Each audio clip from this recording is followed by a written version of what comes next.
Harunun bir oğlu var idi. Eşitməli bir tarixdir bu. Harun ər-Rəşidin bir oğlu var Qasım adında. Atasına etibar eləmir, etina eləmir. Bir gün oturublar, Harun özü də, nazirlər, onun yanındakı insanlar hamısı oturublar, Cəfər Bərməkidə oturub yanında. Qasım gəldi, oradan gəldi, o yandan keçdi. Birdən Cəfər Bərməki, hamı sakit idi, Cəfər Bərməki bu cür elədi. Gülümsündü. Harun dedi, xeyr ola, nə oldu bə? Dedi, heç sənin bu oğluğa gülməyim gəlir. Görmürsən necə vəziyyətdədir, o onun paltarı, o onun əyni başı, o onun hərəkətləri, sənin abru aparıb bütün şahların içində. Tutdu sarısını, tutdu Harunun nəbzin. Harun dedi, çağırın gəlsin. Çağırdılar.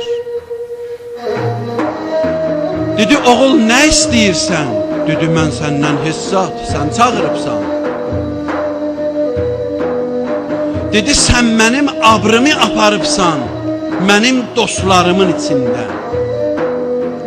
Baxdı atasına, dedi, sən də mənim abrımı aparıbsan, övliyaullahların yanında. Sən də mənim abrımı aparıbsan, möminlərin içərisində. Sən şahların yanında mənə baxırsan, utanırsan, mən Allah dostlarının yanında sənə baxıram, utanıram. Dedi, gəl sənə bir vəzifə verim. Dedi, mənə lazımdır. Cəfər Bərməki dedi, nə eybi var? Sən həm ibadət elə, həm də bir vəzifədə xidmət elə. Dedi, onda icazə ver, gecə fikirləşim, fikrimi sabah deyərəm sizə. Gecə ilə çıxdı, qaçdı. Bildi ki, tutacaqlar. Qaçdı Bəsriyə. İndiki İraqda Bəsrə var. Əbdullah adında bir nəfər orada hakim idi. Harun məktub göndərdi bütün nümayəndələrinə, Qasımı hər yerdə tuzsuz göndərin gəlsin bura. Bu gəlib Bəsrədədir, heç kim tanımır. Əbdullah evinin nə bilim duvarı uçub, damı uçub, harası istir remont eləyə. Gəldi bir fəhlə axtarır, dedilər bir cavan oğlan gəlib burada, onun işi pisdir. Apardı, danışdı, axşama qədər işlə sənə 10 dirhəm verəcəyəm. Gəldi, baxdı, gördü, 3 adamın işini görüb. İstədi, çox verə, dedi, yox, artıq lazımdır. 10 danışmışam, 10 dənə ver. Dedi, mənim bir işim də var. Dedi, mən həftədə bir dəfə işə gəlirəm. Gələn həftə getdilər, çağırdılar, gəldi, o işi də gördü. 3-cü həftə getdilər, tapa bilmədilər. Soruşdular, o cavan oğlan hardadır? Dedilər, orada bir mağarada xəstələnib yatıb. Əbdullah özü getdi, çünki işin bəyənirdi. Gəldi, baxdı, gördü, yatıb, amma qızmanın içində yanır, xəstədir. Dedi, məni tanıyırsan? Dedi, bəli, səni tanıyıram. Dedi, mənim yenə işim var. Dedi, yox da, qutardı. Ondan sonra Qasım danışdı. Dedi, Əbdullah, mən səni yaxşı tanıyıram, sən məni tanımırsan.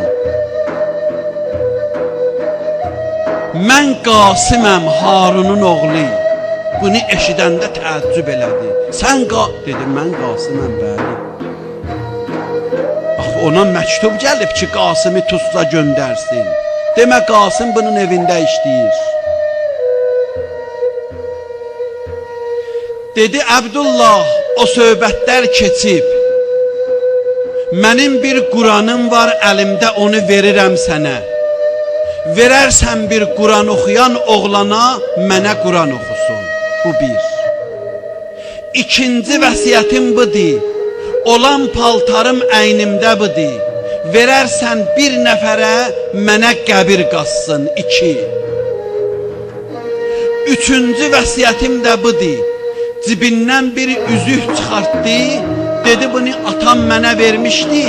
Mən bunu barmağıma salmadım. Bunu verərsən atama, deyərsən bu beytülmaldandır. Qiyamətin günündə sən beytülmalın cavabın verməyi yaxçı başararsan, bunun da cavabın özün verərsən, istəmirəm. O mənə lazımdır.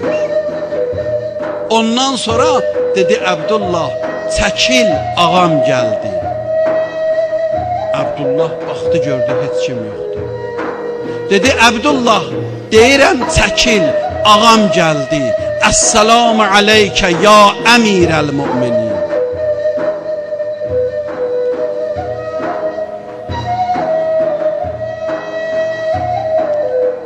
Əli əleyhissalamı ziyarət elədi, Qasım dünyadan getdi. Bax, buna deyərlər zikr. Zikr yəni bu. Yəni Allahla küsmədi. Heç bir iş görmədi ki, Allahın ondan acığı gələ. Hər şeydən keçdi Allahın rızayətinə görə. Amma axırda da Allah verdi. Əlini göndərdi. Dedi, get Qasımın əlindən yapış.